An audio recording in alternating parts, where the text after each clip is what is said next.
Hello, I'm Ashley. Thank you so much for being here. If you are returning because you've seen one of my videos before or are a subscriber, thank you so much for just, taking some of your time to watch me talk in my bedroom to a camera. So I'm about to post a video called Recent Reads where I'm going to go through, I said that too fast, recent reads.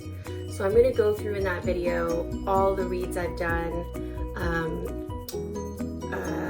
February and March, and I already have a video up on my channel called the January Wrap Up, which is all of the books I read in January. This video is all of my favorite books from January to the end of March. And I'm going to start off with one of the books I read right at the beginning of the year, and that is These Violent Delights by Chloe Gong. It is a debut novel for her. It is part one in a duology.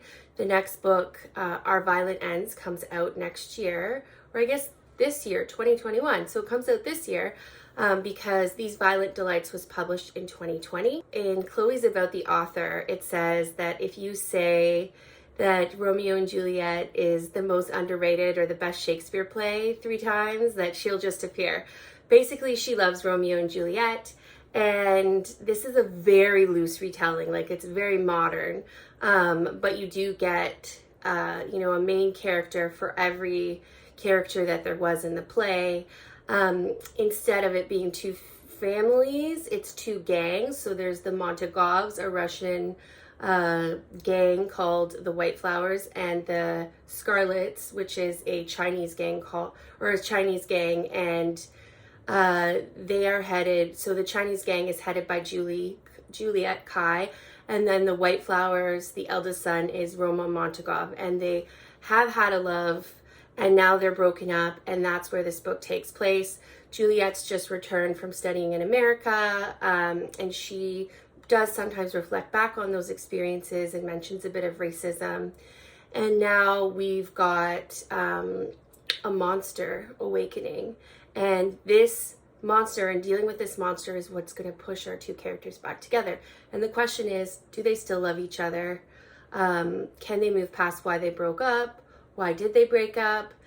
I really love the background. Shanghai is captured so well by Chloe Gong because she really captures, it's set in the 1920s, did I mention, but she really captures the fact that the city is it's full of dichotomies, because on the one hand you have a lot of new modern inventions coming in, new ethnic groups coming in, the British, the Russians, because they were fleeing Russia, pulls on people's identities, because there's like the old traditions and now the new traditions that are emerging.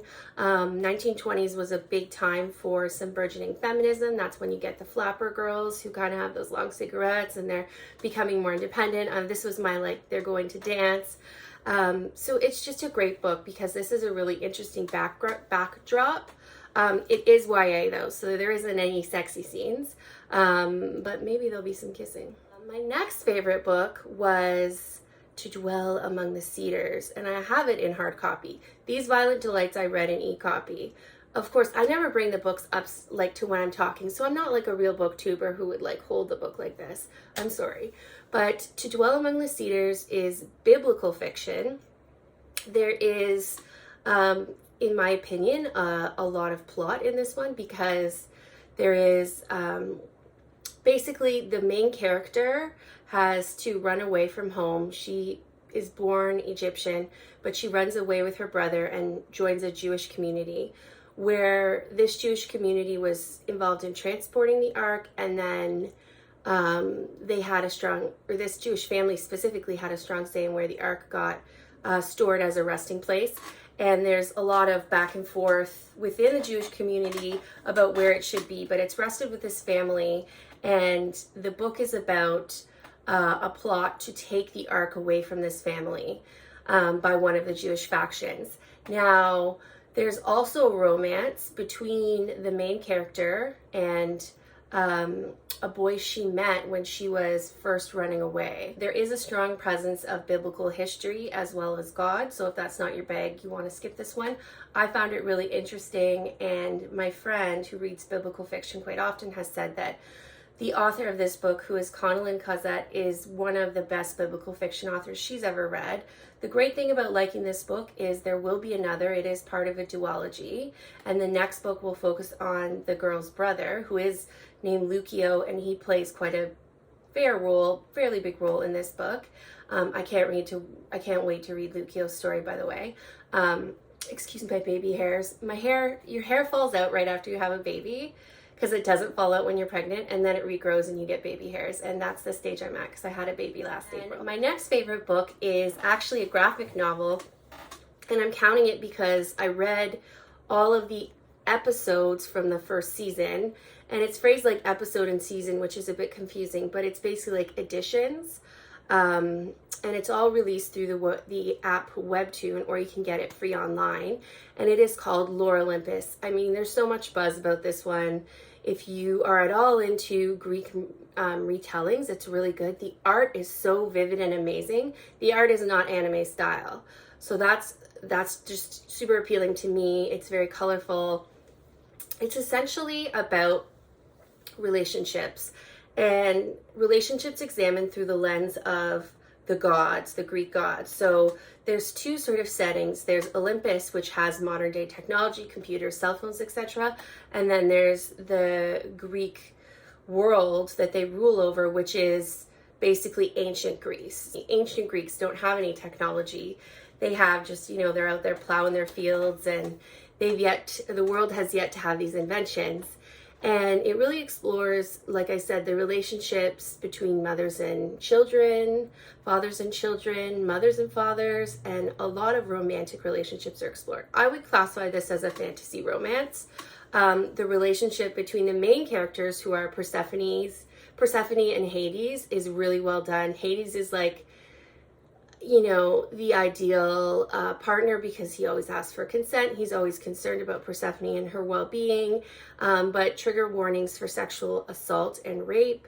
This does not happen by Hades, but by another character. The episodes are very short, so I blew through all the episodes in season 1, which is coming out as a bound book soon, I think October. I'll put the date on the screen.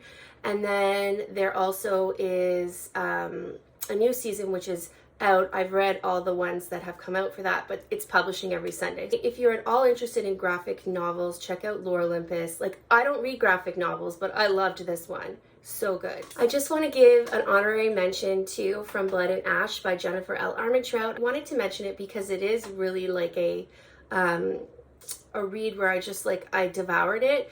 It was a little slow at the beginning. That's not why it's like a tippity top favorite, but it's pretty good.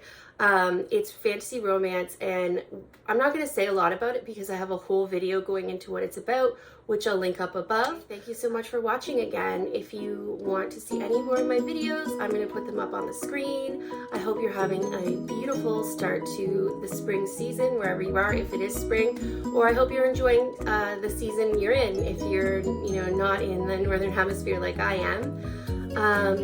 In the meantime, this is Ashley saying goodbye. Have a great day.